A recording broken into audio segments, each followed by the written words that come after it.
여러분 안녕하세요. 나연수 목사입니다. 사도신경 해설에 함께하여 주시는 여러분들 주님의 이름으로 환영하고요. 축복합니다. 오늘부터 동영상 강의를 여러분들에게 제공할 건데요. 이 시간이 여러분들에게 유익하고 은혜로운 시간이 되었으면 좋겠습니다. 오늘은 그 첫 번째 시간으로서 사도신경은 무엇인가에 대해서 다뤄보려고 합니다. 여러분들 신경이 무엇일까요? 신조 혹은 신경. 팀 켈러 목사님은 이것을 이해할 수 있는 아주 중요한 이야기를 한번 해준 적이 있습니다. 기독교 공동체의 구성원이 되기 위해서는 특정한 신념들을 받아들여야 한다. 누구에게나 열려있는 게 아니라는 뜻이다. 철두철미하게 포용적인 공동체는 헛된 꿈에 지나지 않는다. 그러니까 신경이란 기독교 공동체의 멤버가 되기 위해서 지적으로 인정하고 의지적으로 따르겠다는 그런 결단, 최소한의 신앙 고백을 말합니다. 물론 교회 공동체는 세상의 어떤 조직들보다도 많이 열려있고 그리고 오픈되어 있는 그런 공동체죠. 그럼에도 불구하고 이것이 아무나 누구나를 받아들인다는 것을 의미하지는 않습니다. 최소한의 신앙 고백, 이것이 있지 않고서는 교회의 멤버가 될 수 없다는 것이죠. 교회가 처음 생겼을 때부터 이것은 철저했었습니다. 그러니까 신경이 처음 생겼을 때, 이 신조라는 것이 처음 생겼을 때를 한번 생각해 보면, 되짚어 보면, 이것이 굉장히 중요한 것이었구나 라는 것을 금방 확인할 수가 있었습니다. 그러니까 사도신경이 만들어지기 전에 최초의 신앙 고백이라고 할 수 있는 그러한 형태가 신약 성경에 나와 있는데요. 여러분들 나눠드린 교환에 보면 그 샘플들이 있습니다. 주는 그리스도이시다. 예수님은 주님이시다 라고 적혀 있을 텐데요. 예수님께서 승천하시고 난 뒤에 사도들이 이렇게 남아서 열심히 주님의 부활을 전했고 그리고 교회가 생겨나기 시작했죠. 그렇게 생겨난 교회, 그 교회에 받아들여지기 위해서 그리고 성도들이 이렇게 예수님을 믿는 사람이다 이것을 구별해내기 위해서 그들이 첫 번째로 했던 고백 그리고 그들이 가장 중요하게 생각했던 고백은 다름이 아니라 예수님은 주님이시다 였습니다. 이것이 함의하는 뜻이 굉장히 중요한 여러 의미들이 있는데요. 예수님은 주님이시다. 이것이 왜 중요했을까요? 왜냐하면 당시에는 황제를 숭배하는 세상이었기 때문입니다. 황제가 주인이었고 황제가 신이었다는 거죠. 황제를 섬기지 않고서는 세상을 살아가는데 지극히 불편할 수밖에 없고 때로는 목숨을 내놓을 수밖에 없는 그런 상황에 몰릴 수밖에 없었다는 겁니다. 그런데 그런 상황에서 누가 주인이라고요? 예수가 주님이시다라고 고백했다는 겁니다. 이 고백은 자신의 목숨을 담보로 하는 그런 고백이었던 것이고 어떤 손해를 감수하고서라도 내가 주님을 따르겠다라는 놀라운 결단이었던 것입니다.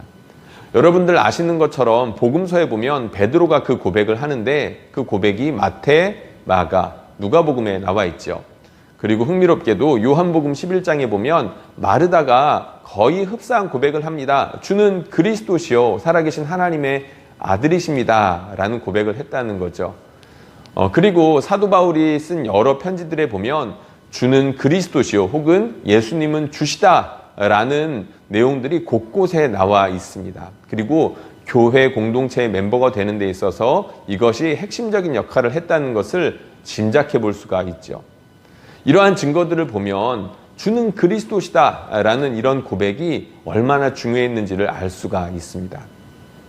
그런데 교회가 차차 시간이 흐르면서 주는 그리스도시다 혹은 예수님은 주님이시다 라는 고백만으로는 교회를 구별하기가 혹은 성도가 세상에서 구별되기가 쉽지 않게 되었습니다.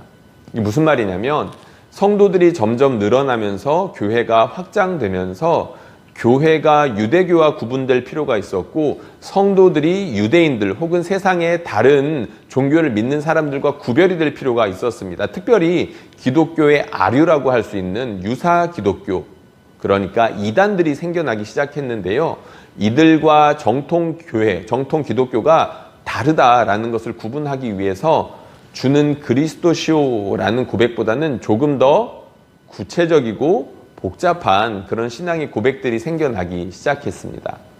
그 첫 번째가 바로 사도신경이죠. 사도들이 이것을 만들었다라고 전해 내려오기는 하지만 그것이 이제 확실한 증거로서 이렇게 확증이 된다거나 다르게 이렇게 증명할 수 있는 방법이 있는 건 아닙니다. 그저 전승 혹은 전설로 내려올 뿐이죠. 그렇지만 신약 성경을 보면 사도들이 전했던 말들의 요약 혹은 가장 중요한 핵심이구나라는 것을 우리가 어느 정도 인정은 할 수가 있습니다. 실제로 2세기 초반, 그러니까 100년대, 그러니까 서기 100년 혹은 200년 이쯤부터 해서 사도신경이 쓰였다는 여러 기록들이 남아 있습니다. 굉장히 오래된 것이죠. 이 사도신경을 통해서 성도들이 모일 때마다 혹은 성도들이 교육할 때마다 이 사도신경을 활용했다라는 기록이 남아 있다는 겁니다. 그리고 사도신경뿐만이 아니라 시간이 점점 더 지나면서 사도신경보다 좀 더 구체적이고 자세한 내용들이 필요했습니다.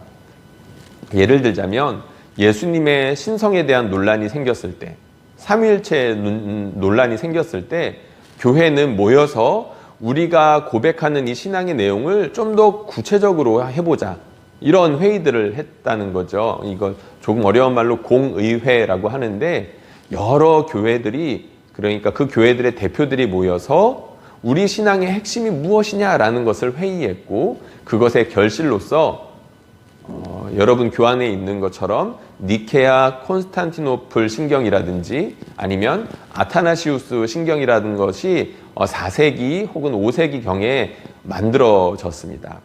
이것을 통해서 예수님은 신이신 동시에 인간이시다라는 교리를 확립했고, 그리고 하나님, 특별히 삼위일체 하나님이 서로가 어떤 관계를 맺고 계시는지에 대해서 이렇게 니케아 신경 혹은 아타나시우스 신경을 통해서 기독교 교회의 신앙 고백을 이렇게 나타냈던 것입니다.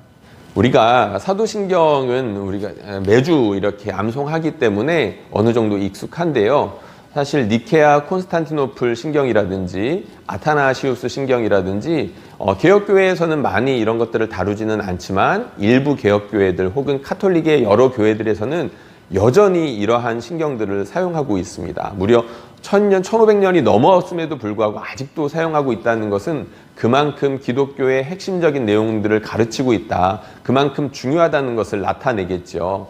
우리가 자주 접하지는 않지만 중요하기 때문에 우리가 공부하는 김에 한번 배워보는 차원에서 니케아 콘스탄티노플 신경을 제가 한번 읽어보도록 하겠습니다. 여러분들 교환에도 있는데 같이 한번 따라서 읽어보면 좋을 것 같아요. 우리는 한 분이신 성부 하나님을 믿습니다. 그분은 전능하셔서 하늘과 땅과 이 세상에 보이고 보이지 않는 모든 것을 지으셨습니다. 우리는 한 분이신 주 예수 그리스도를 믿습니다. 그분은 모든 시간 이전에 성부에게서 나신 하나님의 독생자이십니다. 그분은 하나님에게서 나신 참 하나님이시요, 빛에서 나신 빛이시요, 참 하나님에게서 나신 참 하나님이시며 성부와 같은 분으로 나음과 지음받은 분이 아닙니다. 오히려 그분을 통해서 만물이 지음받았습니다. 그분은 우리와 우리의 구원을 위하여 하늘로부터 내려오시어 성령의 능력으로 동정녀 마리아에게서 태어나 참 인간이 되셨습니다. 우리 때문에 본디오 빌라도 치하에서 십자가형을 받아 죽임을 당하고 묻히셨으나 성서의 말씀대로 사흘 만에 부활하셨습니다. 그분은 하늘에 올라 성부 오른편에 앉아 계십니다. 그분은 산 이와 죽은 이를 심판하러 영광 가운데 다시 오실 것입니다. 그리고 그분의 나라는 끝이 없을 것입니다. 우리는 주님이시며 생명을 주시는 성령을 믿습니다. 성령은 성부로부터 나오시어 성부와 성자와 더불어 예배와 영광을 받으시고 예언자들을 통하여 말씀하고 계십니다. 우리는 하나이고 거룩하며 보편적이고 사도적인 교회를 믿습니다. 우리는 죄를 용서하는 한 세례를 믿습니다. 우리는 죽은 이들의 부활과 오고 있는 세계에서 살게 될 것을 믿습니다. 아멘. 니케아 콘스탄티노플 신경을 제가 읽어드렸습니다. 여러분들 아마 짐작하셨을 텐데요. 이 신경은 사도신경에서 살을 더 붙이고 구체화했다라고 볼 수 있습니다. 예수님에 대한 내용이 더 많아졌고 성령님에 대한 내용이 더 많아졌죠. 여기서 우리가 한 가지 더 알아볼 수 있는 내용이 있습니다. 그것이 무엇이냐면 사도신경이 가지고 있는 기본 골격을 니케아 콘스탄티노플 신경이라든지 우리가 읽지는 않았지만 아타나시우스 신경이라든지 이러한 구체적인 신경들이 사도신경의 골격을 최소한 그것들을 흐트러뜨리거나 이것들을 망가뜨리지는 않았다는 겁니다. 그러니까 최소한의 기본 골격은 유지하고 있다는 것이죠. 그렇다면 그 사도신경이 가지고 있는 기본 골격은 무엇입니까? 바로 삼위일체 하나님입니다. 성부, 성자, 성령에 대한 내용을 각각의 신경들이 이렇게 이야기하고 있죠. 물론 성자 예수님에 대한 내용이 집중적으로 다뤄지고 있지만 성부 하나님에 대해서 분명히 다루고 있고요. 성령 하나님에 대한 내용도 다루고 있습니다. 이렇게 삼위일체 하나님을 강조하는 중요한 이유가 있죠. 왜냐하면 이 삼위일체 하나님은 하나님이 어떤 분이신지를 잘 보여주기 때문이고요. 이 삼위일체 하나님을 우리가 들여다볼 때 하나님이 어떤 방식으로 일하시는지 교회 가운데에서 세상 가운데 어떤 일들을 하시는지를 가르쳐 주기 때문입니다.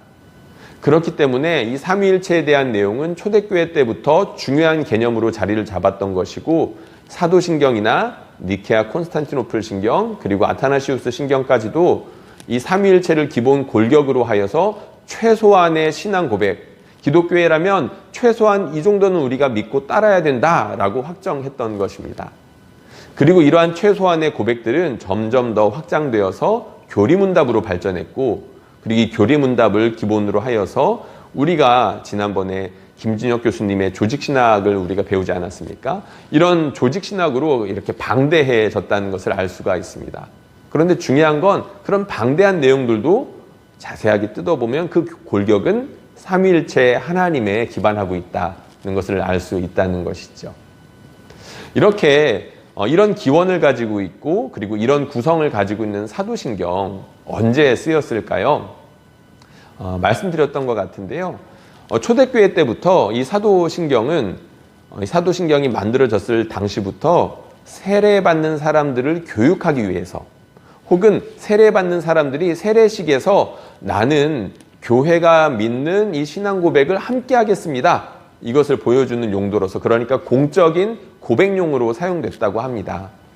기독교에 처음 입문하는 사람들을 위해서 굉장히 많이 사용됐다는 것이죠. 그리고 중요하게 쓰였던 것은 점점 이단들이 많아지면서 이단과 정통 기독교를 구분하기 위한 최소한의 기준으로 사용되었고요. 그리고 성도들을 교육하기 위한 최소한의 교리로 쓰였던 것 같습니다. 그리고 지금은 우리가 다들 아시는 것처럼 기본 공적인 예배 때 사도신경을 많이들 사용하고 있죠. 매주 모여서 우리가 믿는 기독교, 우리가 믿는 내용의 최소한은 이것입니다 라는 것을 우리가 서로 고백하면서 우리가 믿는 기독교가 어떤 것인지를 스스로 확인하고 서로가 확인시켜주는 그런 일들을 하는 것입니다.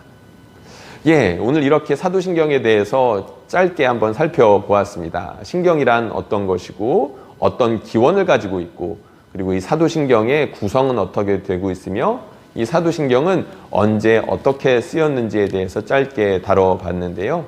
우리가 다음 시간부터는 자세하게 이 사도신경의 내용에 대해서 다뤄보도록 하겠습니다. 오늘은 여기까지 하도록 하겠습니다. 다음 시간에 만나도록 하겠습니다. 수고하셨습니다.